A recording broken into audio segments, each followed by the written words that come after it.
السلام علیکم ویورز، آپ دیکھ رہے ہیں اپنا favourite YouTube channel Mister History Mister Kashmir. Mister History Mister Kashmir کی کشمیر ایپیسوڈز میں ہم پہنچے تھے 1885 مہاراجہ رنبیر سنگھ کی وفات تک۔ آج ہماری ایپیسوڈ میں ہم ذکر کریں گے ریاست جموں کشمیر کے ڈوگرا حکمران مہاراجہ پرتاپ سنگھ کے متعلق، ان کی لائف ہسٹری اور ان کا دور حکومت۔ تو ویڈیو پہ جانے سے پہلے آپ سے ہمیشہ کی طرح ریکویسٹ ہے کہ چینل کو سبسکرائب کریں، لائک کریں، ویڈیو کو شیئر کریں، ہمیں بتائیں کہ کیا کمی ہے کیا نہیں، چونکہ یہاں سے آگے کی جو ہسٹری ہم آپ کے سامنے رکھ رہے ہیں یہ انتہائی اہم ہے۔ یہ نہ صرف آپ کی ہسٹری کے حوالے سے اہم ہے بلکہ ریاست جموں کشمیر کے مسئلے کے حل کے لیے انتہائی اہم ہے، اس لیے اس کا جاننا، پڑھنا، سننا انتہائی ضروری ہے۔ تو ویورز، جو بھی چیزیں کمی بیشی رہ جائے اسے ضرور مینشن کریں تاکہ ہم اسے مزید بہتر بنا کے آپ تک پہنچا سکیں۔ یہ ہمارا فرض ہے کہ ہم ہسٹری کو اپنے آنے والی نسلوں تک کے لیے محفوظ رکھیں۔ تو مہاراجہ پرتاپ سنگھ 1885 میں مہاراجہ رنبیر سنگھ کی وفات پر اس کا سب سے بڑا بیٹا پرتاپ سنگھ تخت پر بیٹھا۔ اس زمانے میں ریاست کی معاشی حالت بہت خراب تھی۔ بندوبست اراضی کے کمشنر سر والٹر لارنس نے اپنی یادداشت میں لکھا کہ 1887 میں کشمیر کا دیوالیہ پڑ چکا تھا۔ زمین کے زرخیز رقبے بلا کاشت پڑے ہوتے تھے۔ جب ہم نے بندوبست اراضی کا کام شروع کیا تو دیکھا کہ ہوا اور پانی کے سوا ہر شے پر محصول عائد ہیں، یہاں تک کہ گورکن بھی ٹیکس ادا کرتے ہیں۔ ملک کو 1889 سے لے کر 91 تک، پھر 1900 سے لے کر 1902 تک، پھر 1906-07 اور پھر 1910 میں ہیضہ، طاعون کی وبا نے تباہ و برباد کر رکھا تھا۔ اس طرح کافی آبادی کا صفایا ہو گیا تھا۔ 1885 میں شدید قسم کا زلزلہ بھی آیا تھا اور 1893 اور 1903 میں ہلاکت خیز سیلاب آئے جس سے زمین کی پیداوار اور دوسرے مال و متاع کا نقصان ہوا۔ 1870 کے ابتدائی دنوں میں جب قحط سالی کا دورہ تھا، کچھ گمنام شہری اشخاص نے چوری چھپے جا کر دہلی میں برطانوی وائسرائے کے پاس ایک عرضداشت پیش کی جس میں رنبیر سنگھ پر الزامات لگائے گئے تھے۔ یہ عرضداشت آج تک شائع نہیں ہوئی، صرف چند حصے اخبارات تک پہنچ گئے تھے۔ الزامات میں چند ایک شدید قسم کے تھے، جن میں سے ایک یہ بھی تھا کہ قحط کے دنوں میں لوگوں کو خوراک مہیا کرنے کے اخراجات بچانے کے لیے مہاراجہ اپنی غریب رعایا کو کشتیوں میں بٹھا کر جھیل وولر میں غرق کراتا تھا۔ برطانوی حکومت نے ان الزامات کی تحقیق کے لیے ایک کمیشن مقرر کیا، لیکن کسی کو سامنے آ کر ان الزامات کی تصدیق کرنے کی جرات نہ ہوئی۔ انگریزوں نے ریاست میں ایک ریاستی کونسل کا قیام عمل میں لایا۔ 1 سال کے لیے اس کی صدارت دیوان لچھمن داس نے کی۔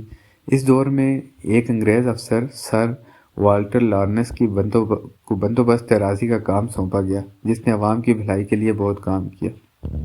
کشمیر میں مالگزاری کے صحیح تعین کا آغاز ہوا، تجارت پر محصول گھٹا دیے گئے، مستقبل کے لیے منصوبہ بندی میں سڑکیں بنانے پر نمایاں اہمیت دی گئی، زمین، پھلوں اور اجناس کی پیداوار میں اضافہ ہوا۔ نتیجہ یہ کہ ریاست کی آمدن میں اضافہ ہونے لگا۔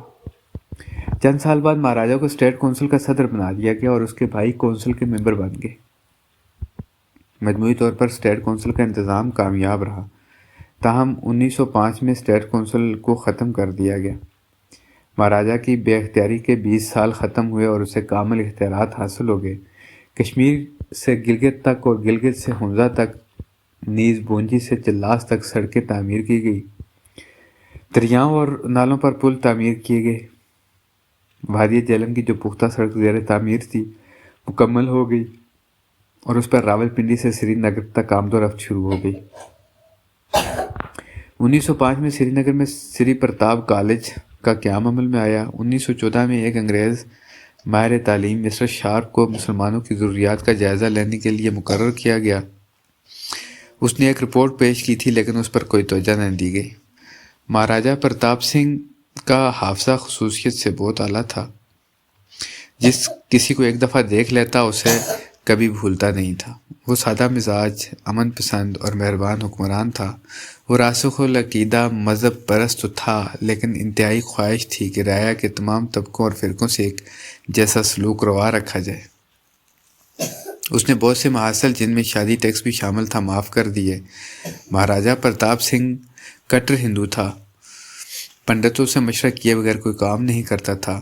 40 سال 4 ماہ حکمرانی کرنے کے بعد 75 سال کی عمر میں 23 دسمبر 1925 کو سری نگر میں انتقال کیا۔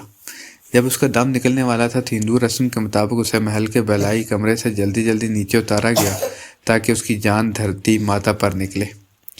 ریاست کے باہر سے ایک برہمن بلایا گیا جس کے سر سے پیر تک بال مونڈ دیے گئے۔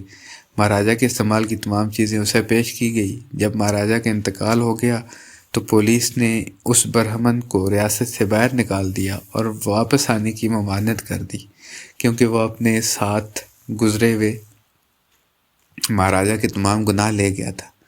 مہاراجہ پرتاپ سنگھ ایک پستہ قد آدمی تھا جو ایک بہت بڑی پگڑی باندھتا تھا۔ نہایت فیاض میزبان تھا۔ اس کی یادداشت بہت کذب کی تھی۔ مزاج تحقیق پسند تھا۔ اس کی کوئی اولاد نرینہ نہ تھی، اس لیے اس کا بھتیجا ہری سنگھ 1925 میں جموں کشمیر کے تخت پر بیٹھا۔ ڈوگرا دور میں ریاست جموں کشمیر 3 صوبوں پر مشتمل رہی: جموں، کشمیر اور سرحدی صوبہ۔ ان صوبوں کے لیے الگ الگ گورنر مقرر ہوتے تھے۔ تو ویورز، یہ تھی آج کی ہماری ویڈیو جس میں ہم نے ذکر کیا مہاراجہ پرتاپ سنگھ کے متعلق۔ آپ کو ویڈیو کیسی لگی؟ ویڈیو کی معلومات کیسی لگی ہمیں کمنٹ میں ضرور بتائیے گا۔ ویڈیو کو لائک اور شیئر کرنا مت بھولیے گا۔ چینل کو لازمی سبسکرائب کریں۔ اگلی ویڈیو تک جس میں ہم ذکر کریں گے انشاءاللہ مہاراجہ ہری سنگھ کا۔ ہمیں دیجیے اجازت۔ فی امان اللہ۔